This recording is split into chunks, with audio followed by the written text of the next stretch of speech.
السلام علیکم ناظرین، میں ہوں زیڈ شہزاد اور آپ میرا یوٹیوب چینل زوار بالا دیکھ رہے ہیں۔ آج کے ویڈیو میں لیبیا کی صورتحال اور اس تنازع سے جڑے ہوئے فریقین کے بارے میں تجزیہ کریں گے۔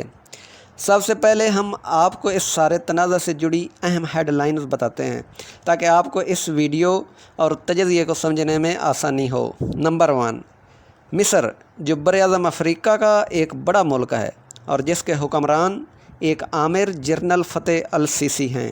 آپ کو یہ بھی بتاتے چلیں کہ السیسی نے مصر کی یعنی حکومت کے سربراہ صدر محمد مرسی کا تختہ الٹ کر حکومت پر قبضہ کر لیا تھا۔ اسی مصر کی پارلیمنٹ نے اس ہفتے ایک قرارداد منظور کی ہے جو مصری افواج اور سربراہ کو اس بات کی اجازت دیتی ہے کہ مصری افواج اپنے ملک سے باہر لیبیا میں داخل ہو کر کوئی بھی فوجی کارروائی کر سکتی ہے۔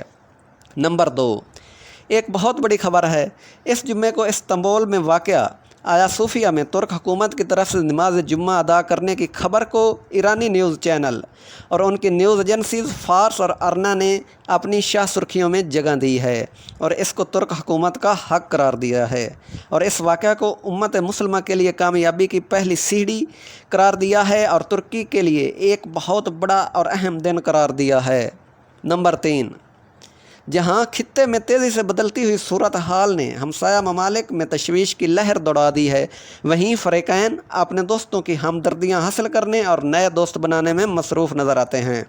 اس ہفتے کی ایک بڑی ڈیولپمنٹ تب ہوئی جب مراکش نے لیبیا کی عینی حکومت کی حمایت کا اعلان کر دیا۔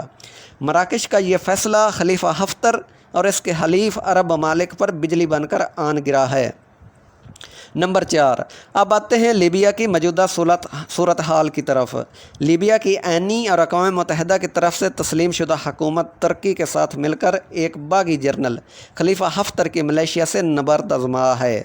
ناظرین، آپ کو بتاتے چلیں 2015 میں صدر معمر قذافی کے قتل کے بعد اقوام متحدہ کی زیر نگرانی ایک عینی حکومت قائم کرنے کا ایگریمنٹ ہوا، چونکہ اسرائیل، امریکہ، فرانس اور ان کے حلیف عرب ریاستوں کو یقین تھا کہ اب ان کے حمایت یافتہ جنگجو جنہوں نے لیبیا کو تباہ و برباد کر دیا تھا وہی حکومت میں آئیں گے، اس لیے عینی حکومت کے قیام پر متفق ہو گئے۔ مگر خدا کو کچھ اور ہی منظور تھا۔ ہوا یوں کہ لیبیائی عوام نے اپنی قومی شعور اور دینی حمیت کا ثبوت دیتے ہوئے ایک ایسے گروہ کو سپورٹ کیا جو لیبیا کو اس تباہی اور بربادی سے بچا سکے۔ یوں لیبیائی عوام نے فیاض السراج پر اعتماد کا اظہار کیا اور وہ لیبیا کی عینی حکومت کے وزیر اعظم بن گئے۔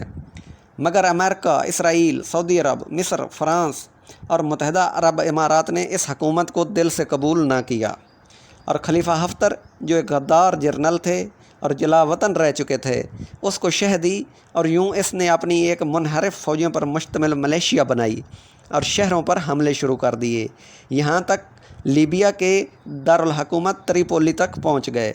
اب آتے ہیں 2019 میں، جب لیبیا کی عینی حکومت نے ترکی سے مدد طلب کی اور لیبیا اور ترکی کے درمیان دفاعی تعاون کا معاہدہ طے پایا اور اس طرح ترکی نے اپنی افواج لیبیا میں بھیج دیں۔ ترکی کے زبردست ڈرون حملوں اور فوجی ٹیکنالوجی کے استعمال نے خلیفہ حفتر کو پیچھے دھکیلنا شروع کر دیا اور تریپولی اور ترہانہ جیسے اسٹریٹجک نوعیت کے علاقے خالی کروا لیے۔ یہ شکست دراصل خلیفہ حفتر کی نہیں، متحدہ عرب امارات، سعودی عرب، مصر اور فرانس کی تھی، جن کی پشت پر امریکہ اور اسرائیل مدد دے رہے ہیں۔ خلیفہ حفتر نے متحدہ عرب امارات، امریکہ اور مصر کا دورہ کیا اور تینوں ممالک نے حمایت کا برملا یقین دلایا۔ یوں پچھلے ہفتے لیبیا کے الوطیہ ایئر بیس جو حال ہی میں ترک اور لیبیائی فورسز نے حفتر ملیشیا سے واگزار کروایا تھا، اس پر رات کے وقت نامعلوم طیاروں نے زبردست بمباری کی اور ترک ایئر ڈیفنس سسٹم کو مکمل طور پر تباہ کر دیا، اور ساتھ ہی مصری صدر السیسی نے جفرا اور سرحد کے علاقوں کو ریڈ لائن قرار دیا اور کہا کہ ترک فورسز نے اگر پیش قدمی کی تو کارروائی کی جائے گی۔ اس ساری صورتحال کو سامنے رکھتے ہوئے اگر غور کیا جائے تو مصری پارلیمنٹ کی طرف سے منظور کی جانے والی قرارداد کے پیچھے چھپے مقاصد اور محرکات بآسانی سمجھ آ جاتے ہیں۔ لیبیا اب ایک زبردست جنگ کا میدان بننے جا رہا ہے جس میں مسلمان ہی کو مسلمان کے خلاف لڑایا جائے گا۔